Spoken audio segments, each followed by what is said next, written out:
Shalom, selamat pagi saudara-saudariku yang dikasihi Yesus Kristus Sang Putra Allah. Kita bertemu lagi dalam Renungan Pagi yang dibawakan oleh Pendeta Trison Ginting dengan tema khas Bersama Allah di Waktu Fajar. Semoga firman Allah bersama Anda sepanjang hari. Selamat pagi saudaraku, renungan kita pada pagi ini Senin 18 April 2022 dengan judul Jagalah Hatimu. Ayatnya terdapat di dalam Amsal 4 ayat 23. Jagalah hatimu dengan segala kewaspadaan, karena dari situlah terpancar kehidupan. Pendidikan hati jauh lebih penting daripada sekedar pelajaran dengan buku. Adalah baik, bahkan penting untuk memperoleh pengetahuan dari dunia di mana kita hidup ini. Tetapi kalau kita tidak memperhitungkan kekekalan, kita akan membuat satu kegagalan yang tak dapat kita tebus. Seorang pelajar boleh mengarahkan segenap kemampuannya untuk memperoleh pengetahuan, tetapi kecuali dia memiliki pengetahuan akan Allah, kecuali dia menurut hukum-hukum yang mengatur dirinya, maka dia akan membinasakan dirinya sendiri. Dengan kebiasaan-kebiasaan yang salah, dia kehilangan kemampuan harga diri, dia kehilangan pengendalian diri. Dia tidak dapat berpikir dengan benar tentang hal-hal yang sangat menyangkut dirinya sendiri. Dia sembrono dan tidak rasional dalam pemeliharaan pikiran dan tubuhnya. Karena dia lalai menumbuhkan prinsip-prinsip yang benar, maka dia menjadi rusak bagi dunia sekarang ini maupun dunia yang akan datang. Sekiranya orang muda memahami kelemahannya sendiri, mereka akan menemukan kekuatan mereka di dalam Allah.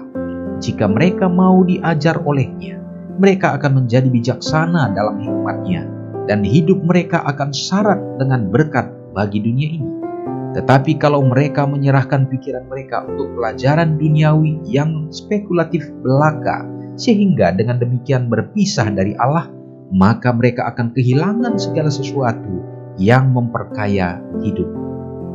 Masa depan masyarakat ditentukan oleh orang muda dan anak-anak sekarang ini.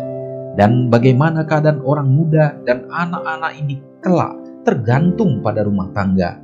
Dari kekurangan pengajaran rumah tangga yang benar dapat ditelusuri bagian yang lebih besar dari penyebab penyakit dan kesengsaraan serta kejahatan yang mengutuk manusia.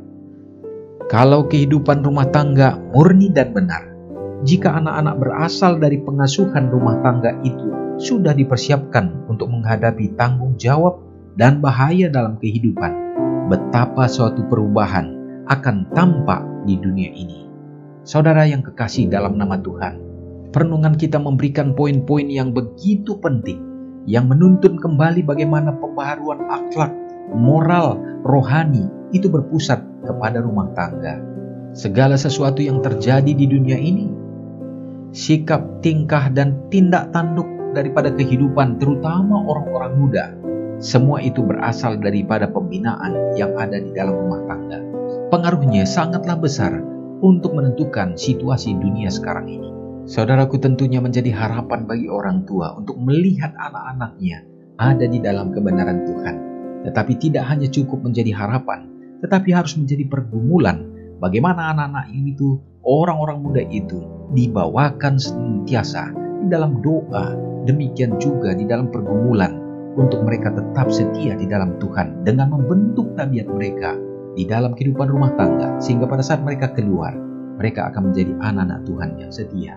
Semoga ini menjadi perhatian kita sebagai orang-orang tua. Mari kita sama-sama berdoa. Bapa Semawi yang bertahta dalam kerajaan surga, terpujilah Engkau ya Tuhan.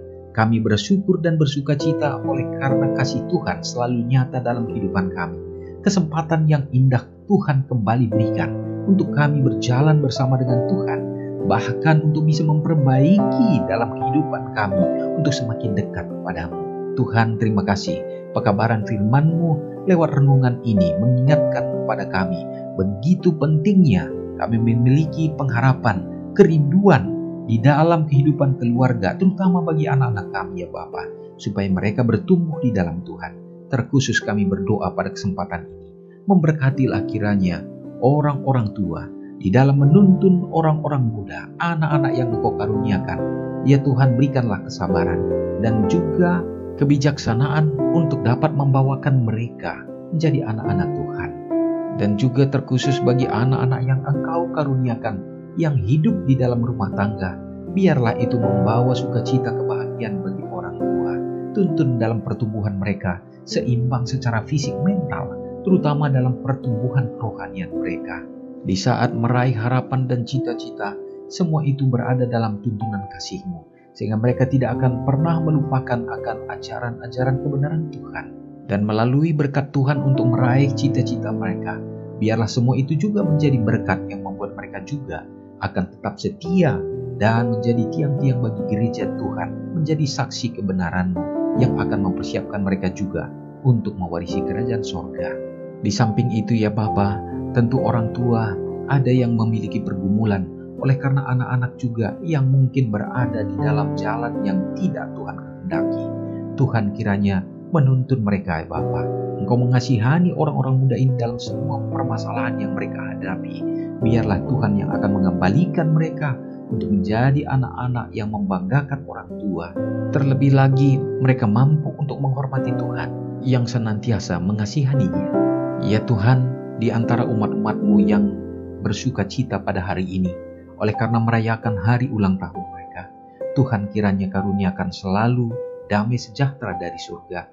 Berikanlah panjang umur ya Tuhan, dan biarlah mereka akan dilingkupi dengan roh kesetiaan dan berkat-berkat mengiringi kehidupannya. Terpujilah Engkau Bapa untuk segenap kasih-Mu mengampuni dosa kami. Doa ini hamba-Mu serahkan di dalam nama Yesus yang sudah menyelamatkan kami. Amin.